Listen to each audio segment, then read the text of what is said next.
မင်္ဂလာပါရှင်ဘာမှခေတ်သစ်သတင်းဌာနကနေထိတ်တန့်သတင်းများကိုတင်ဆက်ပေးပါမယ်အခုပထမဆုံးတင်ဆက်ပေးမယ့်သတင်းကတော့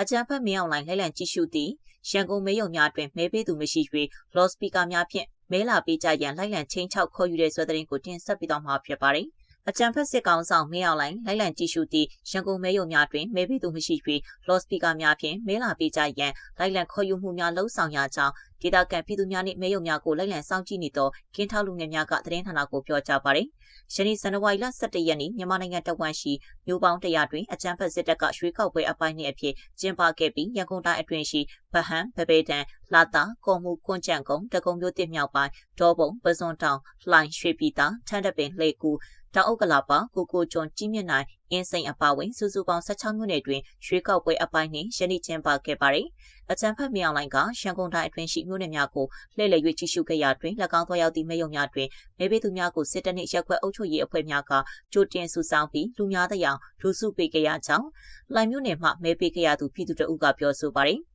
ညပိုင်းမှာရက်ကွက်အုပ်ချုပ်ရေးအဖွဲ့ကမဲရုံမှာမဲလာပေးဖို့လိုက်ပြောတယ်မဲစရင်ပါပြီးမဲမပေးဘူးဆိုရင်ခရီးသွားထောက်ခံစာမပေးဘူးအိမ်မှာရှိတဲ့ကလေးတွေလူငယ်တွေကိုလည်းစစ်မှုထမ်းခေါ်တာမျိုးဖြစ်နိုင်တယ်ဆိုတာမျိုးပြောသွားတယ်ကိုတအိမ်နဲ့မဟုတ်ဘူးတရက်ကွက်လုံးလမ်းတိုင်းကိုလိုက်ပြောတာအမှတ်3မဲရုံမှာမနေ့ကတည်းကလူကြီးလာမယ်ဆိုပြီးမဲမပေးခိုင်းပဲလူစုထားတာဟုလှိုင်မြို့နယ်16ရက်ကွက်မှာမိခင်တအူကပြောဆိုပါတယ်ဒေဂုံမြို့တစ်မြောက်ပိုင်းရွှေပြည်သာထန်းတပင်လှဲကူအင်းစိန်မြို့နယ်တို့တွင်မိုးလဲ7:30မိနစ်ကစတင်၍မြို့နယ်အုပ်ချုပ်ရေးအဖွဲ့များနှင့်ရက်ကွက်အုပ်ချုပ်ရေးအဖွဲ့များကမဲရုံများသို့အလုံးမဖြစ်မနေမဲလာပေးကြရန်မှတ်ပုံတင်မရှိပါကမဲစရင်နံပါတ်ကိုပြော၍မဲပေးနိုင်ကြောင်းလော့စပီကာများဖြင့်လှည့်လည်အော်ဟစ် PRP ချင်းချမှုများလှုံ့ဆော်ခဲ့ကြောင်းသိရပါတယ်။အင်းစိန်မှာတော့ညနေ4:00နာရီမဲရုံပိတ်မှမို့မဲစရင်မှာပါရင်ချက်ချင်းမဲလာပေးဖို့မှတ်ပုံတင်မရှိရင်လည်းမဲစရင်နံပါတ်ပါတဲ့စာရွက်နဲ့မဲလာပေးလို့ရတယ်ဆိုပြီးလိုက်အော်တယ်ဟုအင်းစိန်မြို့နယ်တောင်သူကုန်းရက်ကွက်မှာပြည်သူတို့ကရှင်းပြပါတယ်။အကြံဖတ်စစ်တပ်ပြောရေးဆိုခွင့်ရှိသူအကြံဖတ်စောမင်းထွန်းကမှရွေးကောက်ပွဲအပိုင်း1တွင်မဲပေးသူများပြ၍အားရသည်ဟုမီဒီယာများကိုထုတ်ဖော်ပြောဆိုပြီးရွေးကောက်ပွဲအပိုင်း2တွင်လည်းမဲပေးသူများပြလိမ့်မည်ဟုမျှော်လင့်ကြောင်းထုတ်ဖော်ပြောဆိုထားပါတယ်။ရန်ကုန်တိုင်းအတွင်းရှိမဲရုံများတွင်မဲလာပေးသူများပြစေရန်အတွက်ရက်ကွက်အုပ်ချုပ်ရေးအဖွဲ့ကမဲမပေးလိုက်ရင်ဧစရင်ကိစ္စစစ်မှုထမ်းကိစ္စစာအုံးစီဝယ်ယူခွင့်စာအုံးခရီးသွားထောက်ခံစာများလုံမပေးဟုဆိုကအချက်ကိုင်း PRP ချိန်ချမှုများလှုံ့ဆော်ခဲ့တော်လဲမဲပေးသည့်ပြည်သူမှနေပါခဲ့ကြောင်းသိရပါတယ်။ရန်ကုန်မြို့တွင်ဗပေတံလာတာမြို့နယ်ရှိမဲရုံများတွင်လည်းမဲပေးသူနေပါခဲ့ပြီးနနက်7:00နာရီမှစတင်၍မဲရုံများတွင်လူမရှိကြောင်းမဲရုံများကိုလိုက်လံကြည့်ရှုခဲ့သောကင်းထောက်လူငယ်တအုပ်ကဆိုပါတယ်။အကြံဖတ်မင်းအောင်လိုင်းကရန်ကုန်သို့လာရောက်၍မြို့နယ်များရှိမဲရုံများကိုလိုက်လံကြည့်ရှုကမဲပေးသူများကိုမေးမြန်းမှုများလှုံ့ဆော်ခဲ့ကြောင်းစစ်တပ်ဘာသာဖြန့်မီဒီယာများမှတက်စဉ်သတင်းထုတ်ပြန်ထားပါတယ်။ဆက်လက်ပြီးရန်ကုန်မန္တလေးအမှတ်1ကားလမ်းပိုင်းရှိစစ်တပ်ခေစခန်းများကိုဝင်ရောက်တိုက်ခိုက်မှုစစ်သား8ဦးသေဆုံးပြီးတနက်3လနဲ့ခေရများသိမ်းဆည်းရမိတဲ့ဆွဲသတင်းကိုတင်ဆက်ပေးတော့မှာဖြစ်ပါတယ်။မကွေးတိုင်းစင်ပောင်ဝဲမြို့နယ်ရန်ကုန်မန္တလေးအမှတ်1ကားလမ်းပိုင်းရှိအကြံဖတ်စစ်တပ်ခေစခန်းကိုဝင်ရောက်တိုက်ခိုက်ရာစစ်သား8ဦးသေဆုံးပြီးတနက်3လနဲ့ခေရများသိမ်းဆည်းရမိခဲ့ကြောင်းတရက်ခရိုင်ကွက်ကဲရီယုံကသတင်းထုတ်ပြန်ထားပါတယ်။ဇန်နဝါရီ10ရက်နေ့ညနေ4:30မိနစ်ခန့်မှစတင်ပြီးစင်ပောင်ဝဲမြို့နယ်ဧကရစ်ကျေးပါအရှိထိပ်ရှိစစ်တပ်ကကင်းဂိတ်စခန်းရန်ကုန်မန္တလေးအမှတ်1ကားလမ်းပိုင်းစင်ပောင်ဝဲမြို့နယ်ရွေလိတ်လမ်းပေါက်ရှိကာကင်းဂိတ်စခန်းနှင့်ရန်ကုန်မန္တလေးအမှတ်1ကားလမ်းပိုင်းစင်ပောင်ဝဲမြို့နယ်6ပေလမ်းပေါက်ရှိကာကင်းဂိတ်စခန်းတို့ကိုတရက်ခရိုင်စစ်ဌာနအထူးလှုပ်ရှားတပ်ဖွဲ့ကတပြိုင်တည်းဝင်ရောက်တိုက်ခိုက်ခဲ့ကြောင်းသိရပါတယ်။ထိုတိုက်ခိုက်မှုအတွင်းအကြမ်းဖက်စစ်တပ်ဘက်မှစစ်သား8ဦးသေဆုံးက9ဦးထိခိုက်ဒဏ်ရာရရှိခဲ့ပြီး2ဦးဒဏ်ရာပြင်းထန်ကြောင်း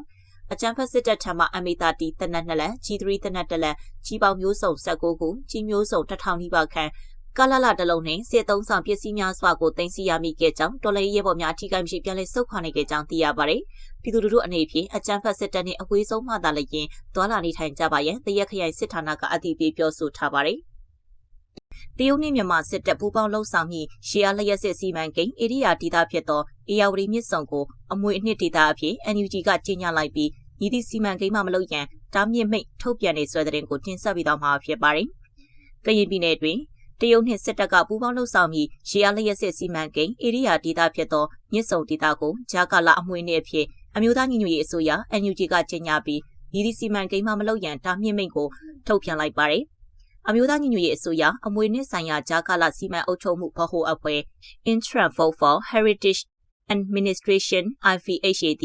ကချင်ပြည်နယ်ရှိမေခါမြစ်နဲ့မလီခါမြစ်ဆုံရာမြစ်ဆုံဒေသကိုတဘာဝအမွေအနှစ်စံနှုန်းသတ်မှတ်ချက် 1မှ9အရာ၎င်းရှင်ကျေးမှုအမွေနှင့်စံနှုန်းသတ်မှတ်ချက်3အရာ၎င်းဂျာကာလာဤတဘာဝနှင့်ရှင်ကျေးမှုအမွေပေါင်းဆက်အမွေအနေဖြင့်သတ်မှတ်ကြောင်း88နှစ်မြောက်ကချင်ပြည်နယ်နှင့်ကြားရောက်သောယနေ့တွင်ကြေညာပါသည်တာမြင့်မိတ်များအနေဖြင့်လည်းဂျာကာလာအမွေအနှစ်ဒေသဖြစ်သည့်မေခါအင်မိုင်ခါနှင့်မလီခါမြစ်ဆုံရာအငူဆုံးမှာအချင်းဝက်20ကီလိုမီတာပတ်လည်ဧရိယာအတွင်းအကြီးစားရေအားလျက်စစ်အခြေခံအဆောက်အုံနှင့်တယံဇာတထုတ်ယူရေးစီမံကိန်းများမပြုလုပ်ရန်စစ်ရေးရွယ်ချက်ဖြင့်နေရာချထားခြင်းစခန်းတိဆောက်ခြင်းလက်နက်အသုံးပြု၍ပစ်ခတ်ခြင်းမိရှို့ခြင်းဖျက်ဆီးခြင်းမပြုလုပ်ရန်အမွေအနှစ်ဒေတာ၏မူလအနေအထားပျက်စီးစေရန်ပြုပြင်မွမ်းမံခြင်းပုံစံပြောင်းလဲခြင်းမပြုလုပ်ရန်တဘာဝနှင့်ရည်ကြည်မှုဆိုင်ရာရင်းမြစ်များကိုခိုးယူခြင်းရောင်းချခြင်းတရားမဝင်ကုန်သွယ်ခြင်းမပြုလုပ်ရန် NUG ကတားမြစ်ထားပါသည်မြစ်ဆုံဒေသသည်အေယာဝတီမြစ်၏မူလအစဖြစ်တဲ့ကဲ့သို့ထူးခြားသောပထဝီတွင်ပြင်လက္ခဏာများနှင့်အတူတဘာဝအလားတရားဆိုင်ရာအရေးပါသောနေရာဖြစ်ကြောင်းထိုဒေသတွင်စိမ့်စမ်းရေတခွန်များတောင်ကုန်းတောင်ဆွဲအနှိမ့်အမြင့်များနှင့်ခြိုင်ဝမ်းများအကြားအဖိုးတန်တွင်ထွက်များစေဘက်ဝဲအပင်နှင့်များစွာသောအပင်မျိုးစိမ်းများရေတိမ်ဒေသငှက်များစောင်းခုံငှက်များငါးမျိုးစိမ်းများစသည့်စီးပွားမျိုးစုံမျိုးကွဲအလွန်ကျွဲဝသည့်တိုင်းသားပြည်သူများ၏တမိုင်းယဉ်ကျေးမှုယုံကြည်မှုရနိုးချစ်ခင်မှုနှင့်အသက်မွေးဝမ်းကြောင်းဘဝတို့နှင့်နှက်ဆိုင်စွာချိတ်ဆက်နေသော Living Heritage Landscape ဖြစ်သည့်အပြင်ထိုဒေသဝန်းကျင်အားဘေးမဲ့တော်အဖြစ်1928ခုနှစ်ကပဲသတ်မှတ်ခဲ့ကြောင်း NUG ၏ကြေညာချက်တွင်ဖော်ပြထားပါသည်မြစ်ဆုံဒေသသည်မေခါနှင့်မလီခတာစွာမြစ်ဆုံဟူ၍ဌာနေတိုင်းသားများနှင့်ကချင်ပြည်များသားမကတနိုင်ငံလုံးကချစ်ခင်မြတ်နိုးလေးစားရာဒေသအဖြစ်တမိုင်းကြောင်းတလျှောက်တည်ရှိခဲ့ကြောင်းမြစ်ဆုံနှင့်ပတ်သက်၍တားမြစ်ချက်များကိုဖောက်ဖျက်ကျူးလွန်ပါကသက်ဆိုင်ရာပြည်တွင်းဥပဒေများအပြင်နိုင်ငံတကာလူသားယဉ်ကျေးမှုအမွေအနှစ်ကာကွယ်ရေးဆိုင်ရာစံနှုန်းများနှင့်အညီတာဝန်ယူမှုရှိစေရန်ဆောင်ရွက်သွားမည်ဟု NUG ကဆက်လက်ကြေညာပါသည်။တို့ရတွင်အဆိုပါတားမြစ်ချက်များသည့်ဒေသခံပြည်သူများ၏ဥပဒေဒေတာဒလိထုံတန်းနှင့်ညီညွတ်သောမိယိုးဖလာအသက်မွေးဝမ်းကြောင်းလုပ်ငန်းများရည်ကြည်မှုဆိုင်ရာလှုပ်ရှားမှုများအပေါ်တက်ရောက်ခြင်းမရှိစေရဟု NUG ကထုတ်ပြန်ထားပါသည်2011ခုနှစ်တွင်ပြည်သူများ၏ကန့်ကွက်မှုကြောင့်ဦးသိန်းစိန်အစိုးရကရပ်ဆိုင်းထားခဲ့သောအေယာဝတီမြစ်ဆုံရေအားလျက်စစ်စီမံကိန်းပြည်လည်စတင်ရန်အကြံဖတ်စစ်ကောင်ဆောင်မြောက်လိုက်ကတရုတ်နိုင်ငံသို့စတင်ကမ်းလှမ်းခဲ့ခြင်းဖြစ်ပါသည်မြောက်လိုက်ကတရုတ်သမ္မတရှီကျင်းပင်နှင့်တဦးချင်းတီးတန့်တွေ့ဆုံခွင့်ရရန်စေအာနာသိမ်းမှုအပေါ်တရုတ်နိုင်ငံ၏ထောက်ခံမှုရရှိရေးအတွက်2023ခုနှစ်နှစ်ကုန်ပိုင်းတွင်အေယာဝတီမြစ်ဆုံစီမံကိန်းပြည်လည်စတင်ရန်စစ်တပ်အနေဖြင့်အစဉ်သင့်ရှိသည်ဟုတရုတ်နိုင်ငံသို့တရားဝင်အသိပေးအကြောင်းကြားခဲ့ခြင်းဖြစ်ကြောင်းသိရပါသည်။အေယာဝတီမြစ်ဆုံစီမံကိန်းကိုနှစ်နိုင်ငံစီးပွားရေးအရတွက်ချေကိုက်နိုင်သည့်တမန်အမျိုးအစား Concrete Fake Rock Phaeton CFRD ကွန်ကရစ်မျက်နှာကြောက်ဖြည့်တမန်အဖြစ်တည်ဆောက်၍တက်စင်ဇက်အင်အား9600မဂါဝတ်ကိုအသုံးပြုသွားမည်ဖြစ်ကြောင်း2025ခုနှစ်ဒီဇင်ဘာလအတွင်းမြစ်ကြီးနားခရီးစဉ်တွင်ဒုစစ်ကောင်ဆောင်ဆိုဝင်းကထုတ်ဖော်ပြောဆိုခဲ့ပါတယ်။အကြံဖတ်မြောက်လိုက်ကအေယာဝတီမြစ်ဆုံမြညာမြစ်ဝမ်းရေအားလျက်စစ်စီမံကိန်းဦးဆောင်အဖွဲ့ကို2025ခုနှစ်ဩဂုတ်လ29ရက်နေ့တွင်ဖွဲ့စည်းလိုက်ပြီးမြစ်ဆုံစီမံကိန်းအတွက်တရုတ်ယူနန်ပြည်နယ်မှာ Spiceyan Yunnan International Power Investment Company Limited Spiceyan နဲ့အတူပူးပေါင်း၍မြစ်ဆုံရေအားလျက်စစ်စီမံကိန်းအတွက်သူတေသနလုပ်ငန်းများနည်းပညာဆိုင်ရာဖြည့်ရှင်းချက်များပြည်သူ့ဆက်ဆံရေးလုပ်ငန်းများစီးပွားရေးနှင့်ဘဏ္ဍာရေးဆိုင်ရာလုပ်ငန်းများစီမံဆောင်ရွက်ရမည်ဖြစ်ကြောင်းရှင်းပြဥဆောင်အဖွဲ့ကလမ်းညွှန်ချက်ပေးခြင်းနှင့်စုံဖြတ်ချက်ချခြင်းအပါအဝင်လုပ်ငန်းများဆောင်ရွက်ရန်ညွှန်ကြားခဲ့ပါသည်2025ခုနှစ်ဒီဇင်ဘာလ16ရက်နေ့ကလည်းအေယာဝတီမြစ်ဆုံစီမံကိန်းကိုစစ်တပ်ကအတင်းအကျပ်ပြန်လည်စတင်ပြီးနောက်စီမံကိန်းများကိုအထောက်ထားခိုင်လုံမှုမရှိဘဲကန့်ကွက်လျင်ကန့်ကွက်သည့်ပုဂ္ဂိုလ်နှင့်အဖွဲ့အစည်းများကိုအရေးယူမည်ဖြစ်ကြောင်းစစ်တပ်ကအမိန့်တရက်ထုတ်ပြန်ခဲ့ပါသည်